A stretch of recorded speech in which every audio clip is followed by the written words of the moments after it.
What kind of reforms would you have liked to have seen from the games press?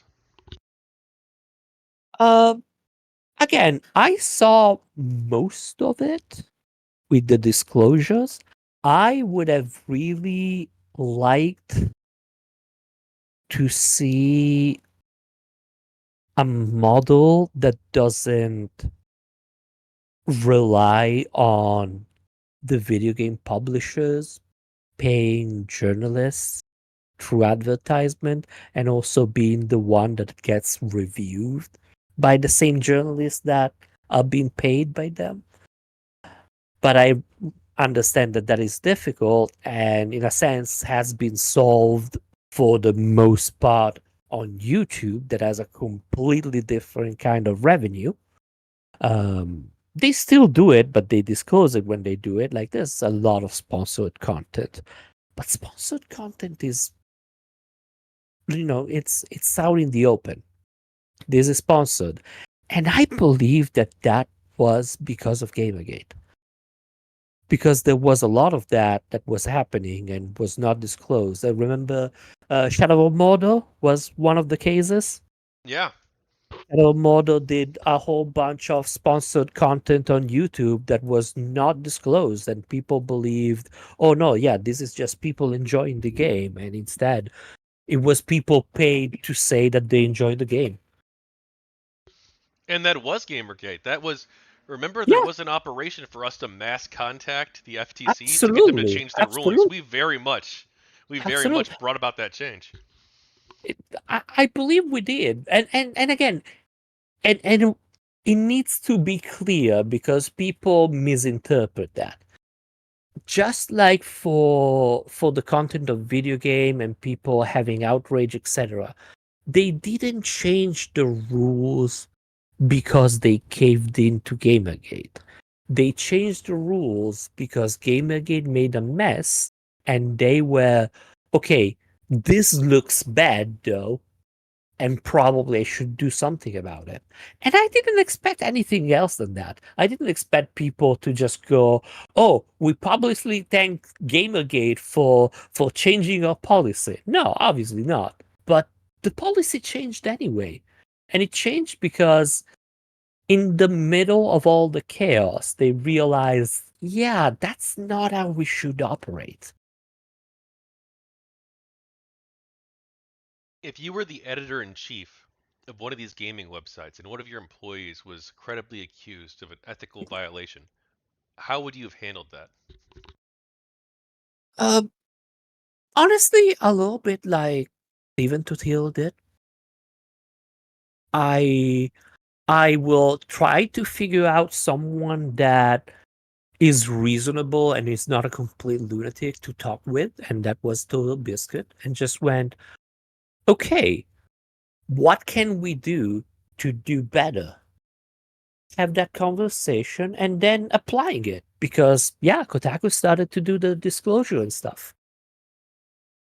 That was perfect to me. Like, honestly, that is kind of the moment where I started to be less involved in Gamergate because I saw that as a success. And the other thing was and you mentioned it, the SPJ Airplay. Day one. I don't remember if it was 2 days or if it was just morning and afternoon. But the Morning and first afternoon. part, okay, the first part, the morning panel, the afternoon panel. Oh my god! Like, I wish it never happened, and I knew that it would be a disaster. But yeah, like those were the 2 points where I was okay. I'm honestly kind of satisfied at this point. I was involved in Gamergate just because, again, GG After Dark and stuff like that. It became a community. It's funny you talk about Stephen Totilo, and it's true, he did very briefly talk with Total Biscuit, or maybe for a couple hours. I don't remember the exact time span. I think it But was a couple of hours. but it's worth pointing out that he did lie initially about the ethical violation and pretend that nothing happened at all. Then So he here, met with TotalBiscuit, and then he went back to like calling us misogynists and harassers and evil people like a few weeks later. So like it seems like he didn't have like a full redemption arc. but here's the thing.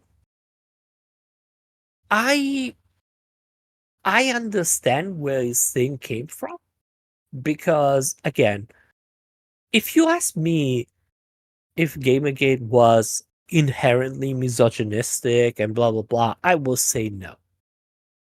But from outside, that's kind of how it looks, and it's simply because a lot of the assholes were just louder.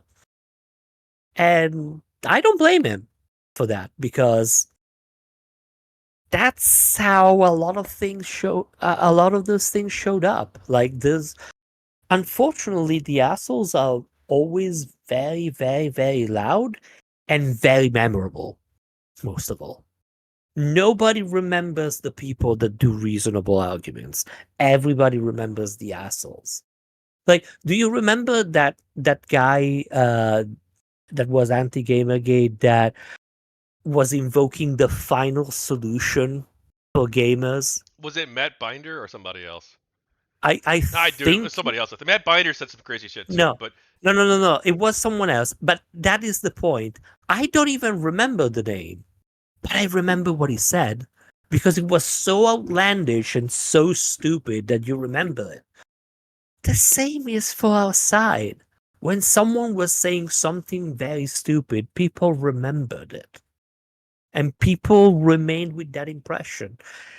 It's unfortunate, but it's how it works. I mean, I think you could criticize GamerGate for like a lot of stuff, maybe, but like, man, Again, you can't find like anybody who was misogynistic almost. Like maybe like one or two people, but like out of hundreds uh, of thousands. I, I, I, I would disagree that it was just a couple of people. Honestly, I was also, I don't know, I don't remember the name of the person that was doing that, but I was also part of the GamerGate Harassment Patrol. I don't know if you remember that on Yeah, Twitter. good job by the way. Yeah, and the thing is that we were seeing them, like as in we were seeing what people were shouting into the wild, and yeah, there were definitely a lot of people that were just fucked up. There's also there was also this weird Venn diagram where there were some people that were in Gamergate that were also in all the incel communities. And I don't know if you ever talked about the incel community in here, but they have some hot takes. There were a lot of people that were like, why are we listening to this opinion? Girls do not even play video games. And like, the fuck are you smoking? Yeah, I You guess if know? you if you go looking for it with the harassment patrol, you're gonna see some crazy Yeah, shit. yeah, But no, I never saw any of that. Okay, like I haven't. I talked yeah, with a lot of people, like I, thousands of I, people. I believe you if you say that you didn't see any of that, but Like there I saw was like a maybe like lot of one or that. two people who were like crazy, Sure, but like there not was a like lot of that. There was a lot of that, and that is the main source of our infighting. When people and the same people were like, "We're all in gamer get together. We shouldn't fight with each other." No, you're a dumb fuck, and I will fight you. I'm sorry, but you just spew stupid shit and then put hashtag Gamergate. Like there was a lot of people that were ranting about third wave feminism, that were ranting about well, to uh be fair, like I think criticizing the way that feminism has gone is like perfectly legitimate. don't get me wrong, you can have criticism if you want, but when all that you're doing is that and then you put hashtag Gamergate and you have never talked about video games in your life, I'm questioning why you're in. Am I wrong? Well, like Milo, obviously a grifter, Yeah, but Milo, for example. Like But Milo is someone that had several articles talking about everybody that plays video games as an adult is a moron. And then he saw Gamergate and latched to it. now, I mean, uh, that's all. you Am I wrong? the final solution person is in our chat, by the way. Is he? She she says She. that she meant it as No. a joke. She was Okay, trying to wait. challenge people to Super Smash No, no, no. Brothers and meant Wait, it wait, in that wait. way. I don't remember the name, but the person that I was talking about, it was definitely a he. Okay, maybe it was a different I person. honestly take any situation that gets a little bit heated and someone will mention the final solution. So it's not surprising, but no, it's not the same person I'm talking Okay, about. okay. Now I do remember they said we were worse than ISIS. Remember that? Yeah, I remember so many. And here's the thing: there's also the problem that there were a lot of people that were out there to shitpost and troll, and there were a lot of people that were extremely sensitive. And again, on both sides, and they were taking everything at face value. And that's not a good combination. But that's the internet, and that's the thing. Everything on the internet is so fucked up. Because you will find someone that just tries to push the envelope just for the lols. Oh, now the anti-Gamergate person in the chat says, "No, I'm kidding. I never said that. It was never me who did the Okay. Final Solution joke, or not even joke. I think they were probably serious." Um, now you've talked about how games journalism has been supplanted by streaming, video, things like this.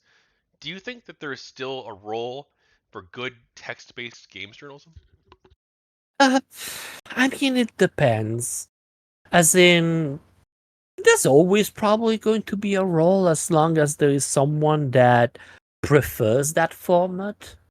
Um, I think that in general, the media is changing. It was changing rapidly in 2014 when things were happening, and it definitely evolved from there, and it's getting more streaming based, more like there's way more stuff where you can comment, where you create a community rather than just read a blog, basically. um is it going to survive? Is there still space? There's always going to be space. um as long as it's accessible, like the actual printing, I think, is kind of dead because nobody goes out and buys a publication when they can read it online. I might even be wrong on that. I just never saw anything since basically the 90s that is on paper, but there's always going to be people that prefer that. It's going to be less, probably, especially it's going to die with the generations, probably. But as long as there's someone interested, there's going to be like it's offer and demand. Whatever form it takes, whether that's video or articles or print or whatever it happens to be. What does good games journalism look like to you? That's a good question, because what I was talking about a lot during the days of Gamergate is how I was starting to see less and less value in it, simply because traditional game journalism was about taking the opinions of someone else at face value. This has nothing to do with corruption or inflated votes. Even if anyone was honest, it was talking about his opinion and how he saw the game. While now you have formats where you can kind of experience the game. Maybe they talk about how the controls feel, but you literally see the game and you can see if it's good for you, if it's something that interests you or not. There's also a lot of early access at this point. Like people had a more hands-on experience of the game and more occasion to form your own opinion on a video game. So in this context, I don't really know what game journalism can do. And it's not because, oh, I hate game journalism or game journalists are bad. It's just the format is dying out for a reason. And the reason is that people have way more access.